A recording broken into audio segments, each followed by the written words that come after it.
Na sexta-feira agora, nós tivemos aquele que foi o último ato de Luiz Roberto Barroso como ministro do Supremo Tribunal Federal.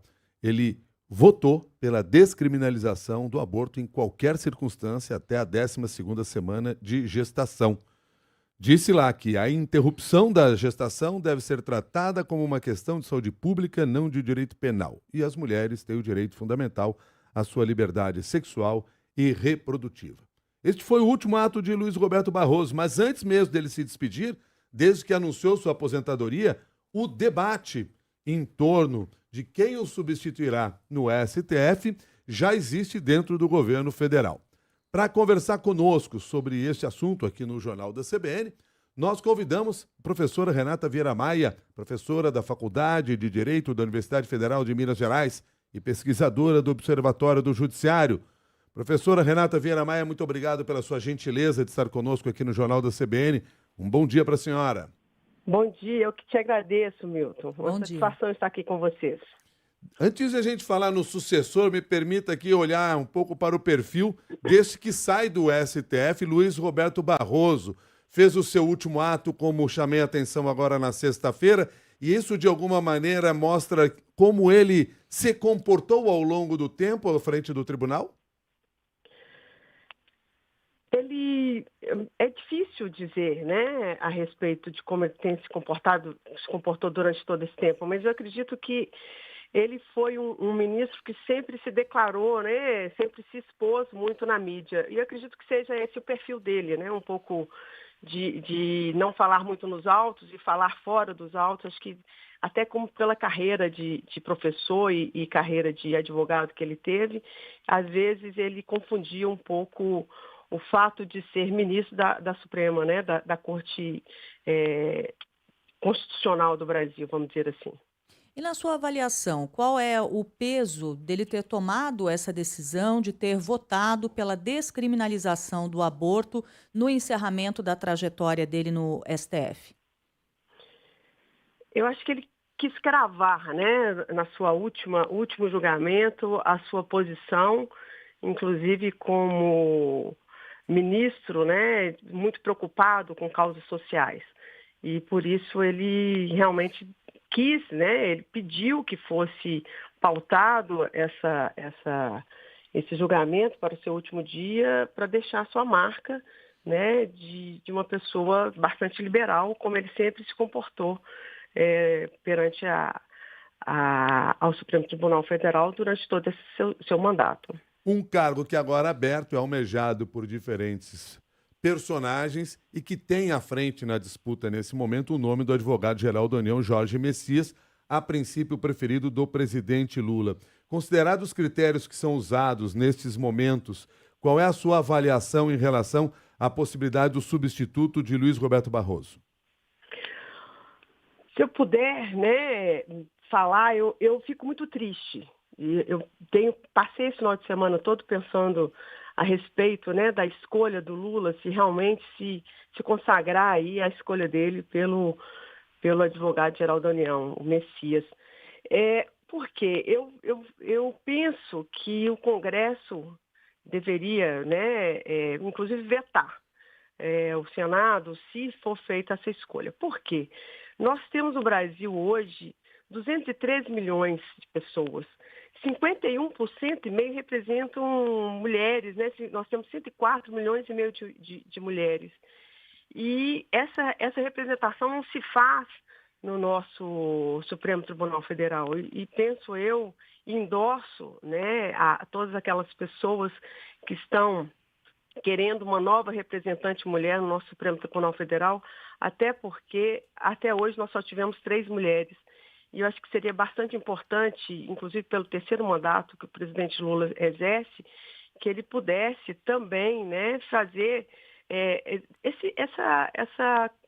um tempo de consciência, de pensar que realmente o nosso Supremo Tribunal Federal deveria representar também o número de mulheres que nós temos no nosso país. Eu acho que poderia dar esse fôlego maior para as mulheres também no Supremo Tribunal Federal. Porque eu penso, por outro lado, Milton e Cássia, que se assim não for feito, nós temos vários projetos de lei, né, de emenda constitucional no Congresso, que inclusive prevê a possibilidade de aumento de ministros, né, de 15 ministros, a possibilidade que eu acho corretíssima da escolha não ser feita apenas pelo presidente, porque se nós formos verificar esses 3 mandatos do presidente Lula, ele já escolheu 10 ministros, então seria mais um ministro a ser escolhido pelo presidente Lula, então ficaria assim, como se ele tivesse colocando pessoas que mais simpatizariam com ele. Eu acho que isso é muito incorreto no Brasil, a forma de escolha apenas e tão somente pelo presidente. Então, eu acho que reforça, inclusive, o Congresso de repensar todos esses projetos de lei, mais de 3, inclusive, projetos de lei para a escolha do nosso representante do Supremo Tribunal Federal, que não deve partir apenas pelo presidente, mas sim pela Câmara, pelo Senado, pelo próprio STF e, quem sabe, até pelo Conselho Nacional de Justiça. Eu acho que eu acho que será um tiro no pé caso essa escolha se prevaleça.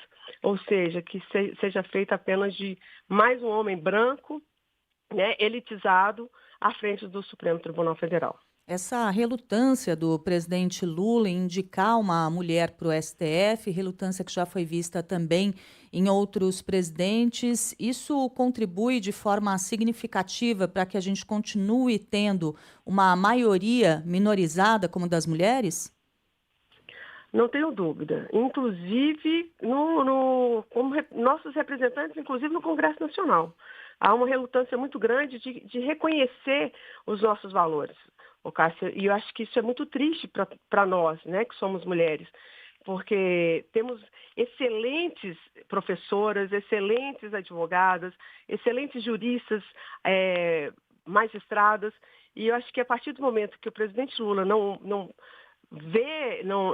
consegue vislumbrar, né, essas mulheres exponentes no judiciário e também, né, nas carreiras docentes, eu vejo com muita decepção, sabe, com relação a esse nosso presidente, que infelizmente, pelo andar da carruagem, irá escolher mais um homem para compor nosso Supremo Tribunal Federal, infelizmente. Renata Vieira Maia, qual é a fórmula, qual o modelo possível, alternativo para escolhas de integrantes do STF, diferentemente desse que nós temos, que é sempre uma indicação que parte do governo federal e que depois passa por avaliação no Senado?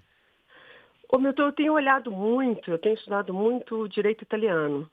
E eu como professora, como estudiosa do direito, eu entendo que seria uma forma muito interessante se o nosso Congresso realmente apreciasse todos esses projetos, né, um único só, o projeto de emenda constitucional que tramita, né, desde 2016, aliás, de 2013, tem um projeto de lei que foi apresentado pela deputada Luiz Erundina, o PEC 275, que ela aumenta o número de ministros para 15, que é o que tem na Itália, 15 ministros, tornar realmente o Supremo Tribunal Federal como uma corte constitucional. E a escolha, nós temos aqui uma outra PEC, a 225-2019, que foi apresentado pelo Paulo Granimi, do Novo do Rio de Janeiro, que ele não aumenta o número de ministros, mas tem aí a escolha pelo presidente, pela Câmara, pelo Senado e pelo próprio STF.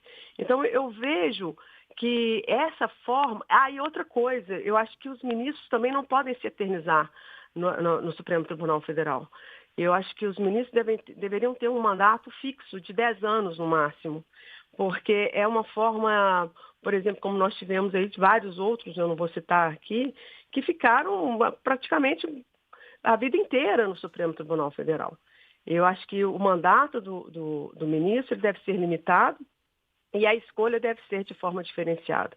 Então, eu faço fé que esses projetos de lei, depois dessa escolha, se isso se concretizar pelo presidente Lula, que eles voltem, né, a tramitar e com a celeridade necessária, porque nós não podemos mais ficar reféns da escolha apenas do presidente, que muitas das vezes nós vemos, né, a escolha é feita por pessoas próximas a ele, como a última escolha do Dino e do próprio ministro Zanin. Então, eu gostaria muito que o nosso Congresso voltasse os olhos para esses projetos e realmente não basta criticar, eles têm, né, essa possibilidade de alterar o artigo 101 da Constituição Federal, que o façam, porque da forma como está, eu entendo que fica muito mais difícil exigir uma mulher nos representando no Supremo Tribunal Federal. Eu acho que se a gente pulverizar a forma de escolha, né, e nomeação dos ministros, eu acho que facilitaria.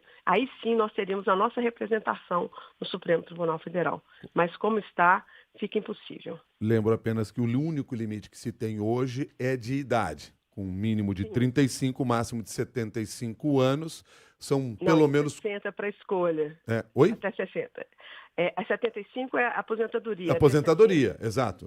Quer dizer, é o limite que tem, né? Ou seja, na melhor das hipóteses, sendo 40 anos já dentro podendo permanecer dentro do STF, né? No momento em que é escolhido. Então você não tem um limite desse tempo de mandato, diríamos assim, no STF. Essa é uma das questões a serem colocadas que a senhora está nos trazendo aqui. Professora Renata, muito obrigado pela sua gentileza de conversar conosco.